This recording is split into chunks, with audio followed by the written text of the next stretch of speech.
So you could watch, for instance, 54 performances in a year based on the number of weeks. But what about 58? Can you manage to watch that many? Why must? Again, you're discussing performances, but a new field has emerged such as computer games, and that's already both a sport and an art. And just because you don't really dive into it or comprehend it, that doesn't mean it doesn't exist. So here's an example where there's this concept of intensive... You want to simply eliminate the free time that has emerged. Due to the emergence of free time, you need to develop industries that will occupy that free time. Why is that? You were talking about spiritual benefits, and you mentioned performances.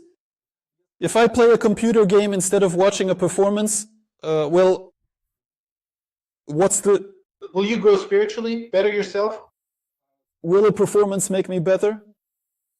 Well, in theory, yes. Because it's equivalent to reading books, and reading books is a valuable tool for gaining additional life experience without actually having to live through that very life. But a computer game is like reading a book with interactive live. Well, you're just not aware. I'm not even defending games here. In my field. And that's precisely why I'm very skeptical about everything that's related to this specific area. Because I am an expert in this field, and I understand how to generate income from it, and also how to establish highly profitable and serious businesses in this very area. And it bears no relation whatsoever to an individual's spiritual development. Why have you decided that for everyone? That a book and a performance do? First of all, you're judging by your own standards. Second, you're confusing two concepts. There's the concept of intensive, and there's the concept of extensive. You are talking about extensiveness when... You mentioned extensiveness at some point, where things just need to increase, completely overlooking the possibility that development might not always be upward, but rather sideways, with new spheres emerging like computer games. Moreover, in the case of computer games, you deny the intensive aspect and refer to the extensive one. That, for example... To a greater extent. 58. Well, that's your entirely subjective perspective. However, we can return to the idea that none of this would be feasible if individuals had not begun to regulate their interactions through the rule of law. And the highest degree is when states attempted to govern their relationships through legal frameworks. And when the state finally regulates this, yes, there might not be a supreme regulator, but the repercussions for those who engage in these interactions dishonestly will be a direct negative consequence for the specific entity responsible for such actions. And who will determine what's fair or not? If there's no authority... Each one for themselves, each one for themselves. Every person is for themselves, and therefore, just as it has always been, even in the Stone Age, each individual decides how they will relate to any events happening around them. And if the tribal chief declares that this cloud is not a cloud at all, but instead a magnificent sign from the gods, then that is precisely how it shall be. That's how it will be in Russia. Look, let's even assume that in this context, in this world, Russia is white as snow, and everyone conspired against it. But it so happened. What about Russia? Well, we started with that. It just so happens that even if it's perfectly innocent and harmless, the majority of super economically influential countries do not perceive Russia now as an unscrupulous entity, and that's all there is to it. Not the majority, but a part. Let's call a spade a spade. Some countries think so. The vast majority, and most importantly, again, both the intensive and extensive dimensions are relevant here. The overall quality, the quality of these states. Well, look, after all, the UN exists in our world. The UN really does exist in our world. There's a specific place where they've all gathered, and 141 countries are involved. Yes, they say, this resolution of ours means nothing to anyone, but it's just a sign. How else would we know? We'd have to visit every country and inquire, what is your stance on Russia? However, all countries simply convened together. They came out and signed a declaration saying, yes, we consider Russia an aggressor. We understand perfectly well that the strong dictate the rules, and everyone else will stick to those rules. I'm telling you, yes, fine, Russia is good, but the powerful don't like it. What does Russia have to do with this? Well, Russia is currently in a situation where its effective existence in this globalized world for the future is being called into question. And who says it's in question? Because 141 countries declare Russia isn't, because 141 countries, including the most influential ones, so to speak, the majority of the nations that are among the top 10 economies. Most of them. Well, I believe that the majority of the world's population supports Russia's position. What are you going to do about that? Because it's very simple. In China, there are many... Yes, but you have now stooped to rather childish assertions. I suggest we conclude our discussion on those points. Look, China has 1.5, or what is it now, 1.7 billion, right? No, 1.5. But each citizen of China doesn't have their own legal standing. They could all stand in support of Ukraine, yet the Chinese government does not hold its own inherent rights in that situation. They transfer authority to their designated legal representatives. The decision, right, the decision of the state, it's mono, how should I put it? It's singular. It doesn't matter that there are 380 million and they're all there, many of them against it. That's how it is. So why bring up the number? The number of Chinese people, if their decision will be China's decision equals America's decision, the fact that there are more of them doesn't matter, the decision will still be one. There won't be 370, well look, there won't be 370 million decisions and 1,500 and 1,500 million decisions. There will be one decision from America and one decision from China. Look, how many states are in Europe? Around 40, yes? Around 40. That's just Europe alone. What is just Europe? This constitutes a group of relatively small states situated on Russia's western border. Economic influence is the ultimate factor. Africa, many people reside there, yet it holds no objective power, neither economic nor any military might. So what difference does that truly make? Well, I just used it as an example. There are good countries in Africa too. Hold on a minute. All countries are good. Why are you suddenly measuring them by military and economic power? We're talking about law. Let's consider economic power. I'm immediately pointing out that they have no influence within Russia's archaic might makes right system, nor do they have economic influence. They simply cannot say they are unable to exert economic influence. China can't, India can't. China can, India can, Brazil can. But many countries can't. They just can't. What part of the world's population did you mention? Can you tell me? Let's just stop there. People always tend to fall back on population numbers. 3.5 billion. As I've reiterated, these three nations possess, count them, 3 votes. The number of votes they possess isn't contingent on the size of their population. Public opinion. What if they broke into smaller pieces like Europe did? What then? Should we care what they think? Well, let's see. Let's not break it down into squares and circles, but rather, what exactly are we discussing right now? Are you attempting to persuade me that a country's population size is the determining factor here? Again, there is no supreme. No, you've completely missed my point. Please, allow me to bring you back to it. You are providing justification for why a certain group of countries believes they have the authority to determine who is good and who is bad. But I'm saying that using a different evaluation method would lead to a different group and an entirely different decision. So, it's time to stop measuring everything by your accustomed standards. Let's go back to our own backyard. Let's go back to our own backyard, where there's no policeman. Every individual has the right to decide what they wish to do. Everyone makes their own decisions. When the majority of countries after the 20th century decided to compete through economic means rather than by military force, they chose to exist and operate within the framework of international law. When they observe someone disregarding these regulations, especially an individual who himself agreed to abide by them. Any rules whatsoever. Firstly, they refuse to uphold life. Firstly, they are unable to abide by the rules for this world's viability. Secondly, or perhaps primarily, they violate the very rules they themselves endorsed. America sees this, for example, as one of the residents in our own backyard, and says, Russia isn't playing by the rules. There is no point in negotiating or engaging in civilized interaction with them. And because of that, I won't be trading this, that, or the other with them anymore. Who can dictate to America whether it should trade or not? America makes its own decisions. When Congo declares, I will not trade with America, let them say what they wish. Now observe now, consider this. Who will suffer more? Russia, if it ceases trading with America, or America, if Congo decides to stop trading with it? Let's proceed by considering the facts that you have presented to us. Lost signal. It's back. Let's not stray too far. Let's tackle these arguments one by one as they arise. You're asserting America is powerful, so who could possibly challenge that? No, that's not what I said. That's not what I said. I'm saying that in this world, no one can argue with anyone. It's just that if America imposes an embargo, it will be painful.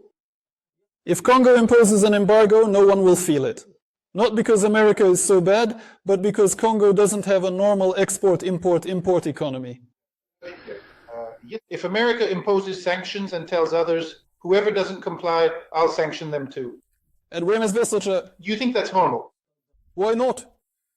Thus, compelling others to act as you deem appropriate, even though they consider it incorrect. Forcing. If America sends in troops and forces them, that's one thing. If America uses sanctions, it's essentially saying, I won't sell to you. I'm not obligated to sell to you, and I won't. So what's the alternative?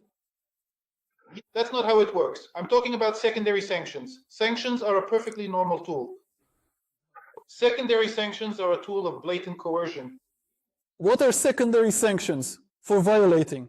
Okay, I get what you mean.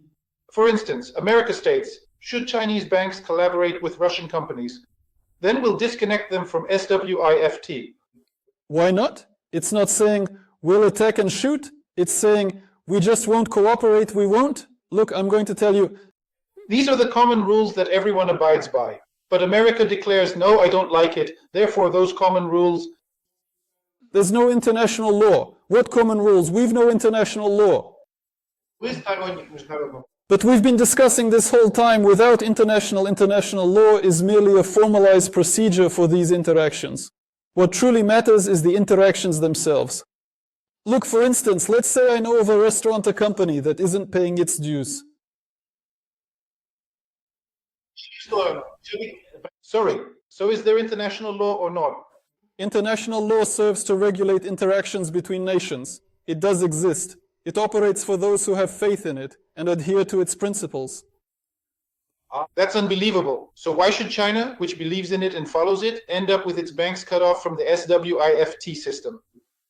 That is Russia's right and that is America's right. For instance, consider a restaurant, a place where, because America makes its own decisions for itself, you see. China, you want to trade with Germany? If Germany agrees, go ahead. But I won't trade with you. I'm setting these rules. How is this not clear? When I go to a restaurant, Get back to the system. But that is America's decision. It's a decision. It's not interfering. It's not meddling in China's matters. It's saying, if you do this, it's an ultimatum. They're issuing ultimatums regarding their actions. Your neighbor might tell you, if you continue to throw trash past the bin, if your neighbor tells you, if you persist in throwing trash past the bin, I will no longer invite you as a guest. He isn't actually entering your apartment. He's saying, I won't trade with you. I won't trade with you. What do you mean, no? I'll board up your apartment. What board? Board up what? Economic trade, by its very nature, is a form of interaction. America is saying, I am excluding myself from interacting with you. What boards? It's not excluding itself, it's China. Do you not get it, or are you pretending? How is it excluding them? The other party is America. America says, I won't, I'll cut you off from the system, which is mine. Create your own SWIFT, spread it all over the Chinese world and trade, but I won't give you my SWIFT. I say, neighbor, if you're going to act like a hooligan in the elevator, I won't bring you any more water if you ask for a drink. I'm not going into his apartment. That's exactly what we're discussing. Economic competition. Please listen to me. Could you stop? Just stop. So then, disconnection from SWIFT, and now those countries that will use their own system will also fall under sanctions. What exactly are sanctions? Sanctions are when America alters its actions, which are specifically aimed at other nations. for not applying military measures or actions.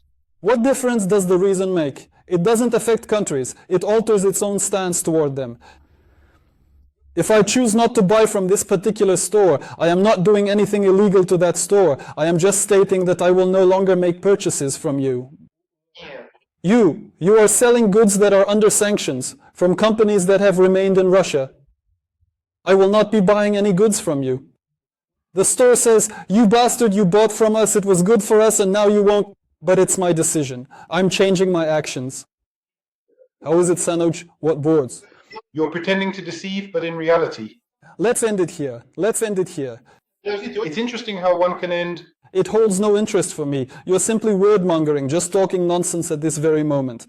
Yes, sanctions are when I state, I will not engage in trade with you. I'm not saying I'll commence firing at you. I'm not shooting. I'm not even laying a finger on you. My message is, I will not trade with you. I'm currently illustrating these fundamental, straightforward principles to you. Let's just end it, really. Well, look, if you think I'm running away, you're just spinning in circles. You're getting hung up on something. Today, I've provided you with a vast amount of experience on how to comprehend all these aspects for yourself. If you're, for example, an FSB agent, or doing this for yourself, you should prepare better because you're digging into the wrong things. I don't prepare. I want to ask and get an answer. Okay, so I answer one last question and then I go? Well, regarding what I refer to as secondary sanctions and what you term the right to implement economic measures, sanctions represent a change in an entity's own behavior. To make your model, the one with the neighbors that you brought up, somewhat more functional, I'll present a model involving a store. You're being told that as a customer, if you continue to have a normal relationship with your neighbor, then not a single store will sell you anything at all. Neither my store nor anyone else's store will sell to them. How is this achieved? This is achieved by applying methods of economic coercion on other stores, compelling them not to trade with that specific individual who resides in your condominium building. So? 300 individuals. This action is generally referred to, well, historically it has been known as blackmail. The right of the strong to be imposing one's will. Okay, the right of the strong, the economically strong. The fact that China doesn't have something is China's problem. And the fact that America provides it to China is advantageous for China. And it's China's own problem that it... Am I right or wrong from your point of view? You're wrong. I'm saying it's simply blackmail by the stronger party against the weaker side. It's about imposing one's will. That's enough. Any ultimate action can be accurately described as blackmail. So you're saying that economic blackmail is now a common practice in the world for imposing one's will?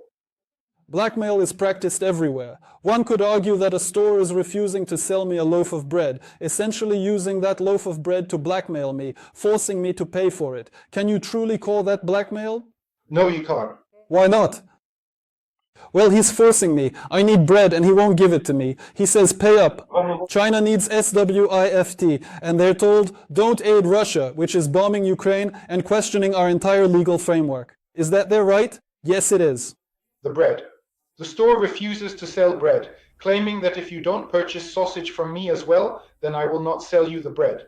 Now that is blackmail. And by the way, at one time. But is it blackmail when he says, I won't sell you bread if you don't give me money? Why isn't that blackmail? No, because... You're just adding sausage into it. It doesn't change the meaning. No, it certainly matters. It's about packaging a service with something additional. That's, for instance... What do services have to do with it? It's boring. You're just clinging to something. What about sausage? That's it. Any interaction, any conditions, any agreement naturally includes stipulations. Perhaps I mispronounce it. Contract, conti, R. Every contract has conditions. Conditions are blackmail. Conditions are blackmail. Do this, so we'll do that. Every interaction is blackmail. You're just taking this word, like the word manipulation. Look, I picked up my phone. That's a manipulation. People are simply accustomed to referring to manipulation with a negative connotation. You've simply taken any statement of conditions and labeled it as blackmail. And the conditions a party needs to fulfill its own obligations, that's blackmail. Let's refer to it as blackmail. and we'll conclude on that note. I have answered your question. It seems to me that you tried to get away from the topic after all.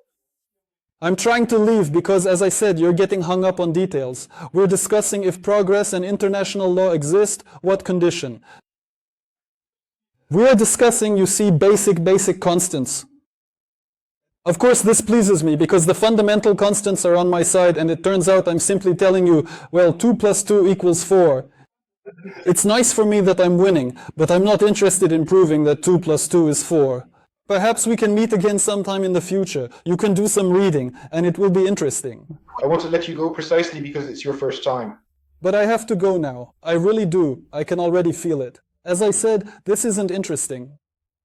You're getting hung up on the wrong things, on the wrong stuff. I'm afraid you'll start talking about sausage, and then we'll be here debating if it's salami or bologna. You're getting hung up on the wrong thing. Let's really just conclude this. Let's move on. We should end on a good note, don't you think? Yes, goodbye.